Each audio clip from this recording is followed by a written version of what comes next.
Hello, my name is Taran Agnihotri, and today I'll be presenting Lab 1 charge tapes.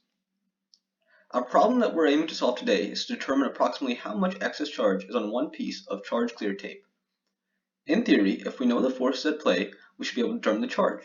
This is made possible by Coulomb's law, which is F equals kq1 k2 over r squared, where k is Coulomb's constant and r is the distance between the charges, and Newton's second law, which is acceleration equals F net over mass, and weight equals mass times gravity.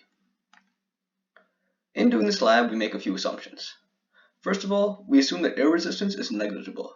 We assume that both tapes are stationary. We assume that the long tape is treated as a point charge with all the charge concentrated at the center of the long tape.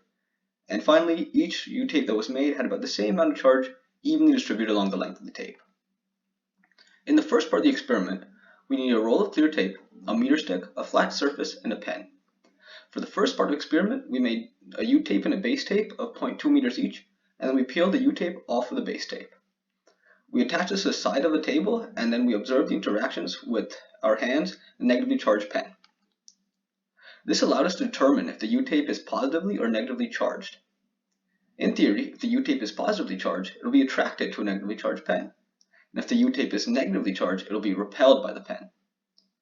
In the case that the U-tape is neutral, it will be attracted to the negatively charged pen due to the charges aligning. As the U-tape was repelled by the negatively charged pen, we can determine that the U-tape was also negatively charged. In part 2 of the experiment, we need a roll of clear tape, a meter stick, a flat surface, and 2 thick books or something similar stackable for support. For the second part of the experiment, we made 2 U-tapes of 0.2 meters each, and set one up across the stackable objects. After this, which we caused to try to float it with the second one.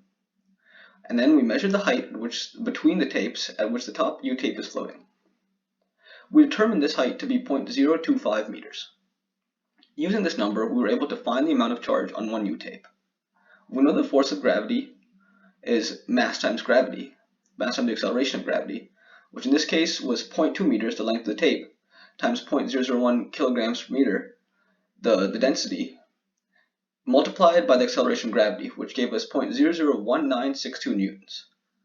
The electric force we know, while the objects are in equilibrium, is the opposite force of gravity, which in this case was negative 0.00191692 newtons. And the separation distance that I mentioned previously that was experimentally determined was 0.025 meters. By manipulating the equation for charge, we were able to find that charge equals the square root of electric force times distance squared over Coulomb's constant. This gave us the answer of negative 1.1672 times 10 to the 8th coulombs.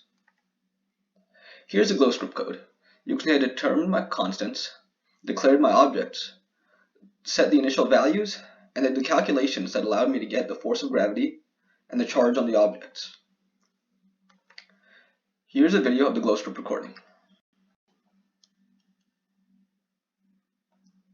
As you can see in the video, the white arrows represent the charges, the forces caused by the electric charges. These are in opposite directions. The green arrow is the force of gravity.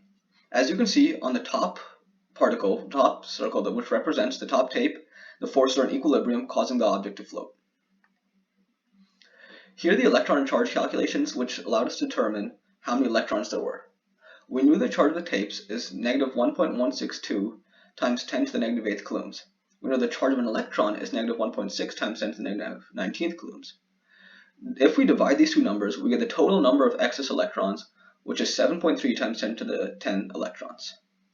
To get the total atoms, we take the surface area of the tape and we divide it by the area of an atom. Doing this gives us 3 times 10 to the 8th atoms. And to get the ratio, we just divide the electrons by the atoms and we get 2.43 times 10 to the 2nd electrons. Now what if electrons had positive charge and protons had negative charge? If these were switched, currently electrons have negative charge and protons have positive charge. If they were switched, previously negatively charged objects would instead be positively charged, and previously positively charged objects would become negatively charged. However, like charges would still repel and opposite charges would still attract, and the magnitude of force would remain the same. It's also important to handle the charged tapes as little as possible, as the charge can transfer from the tapes onto our skin. This can cause there to be less charge on the tapes As a result, there will be less electric force at play and will affect our results. Here are some error sources. If there's too much handling of the tape, this will cause the tape to be less charged and skew our results. We can combat this by wearing gloves that are good resistors. A second source of error might be that all tapes were not equally charged. We cannot do much to do this other than to do the same procedure as close as possible to make sure the tapes are as closely charged as possible. Third error source might be the measurements were not perfect. However, the measurements were as good as can be with the human eye and tools and led to only slight imperfections in calculations. In conclusion, we became familiar with the idea of charge, a property of matter. We were able to calculate the excess amount of charge on an everyday object, and this was all made possible through Coulomb's law and Newton's second law of motion. And using these laws, we can form accurate models to calculate electric charge. Thank you.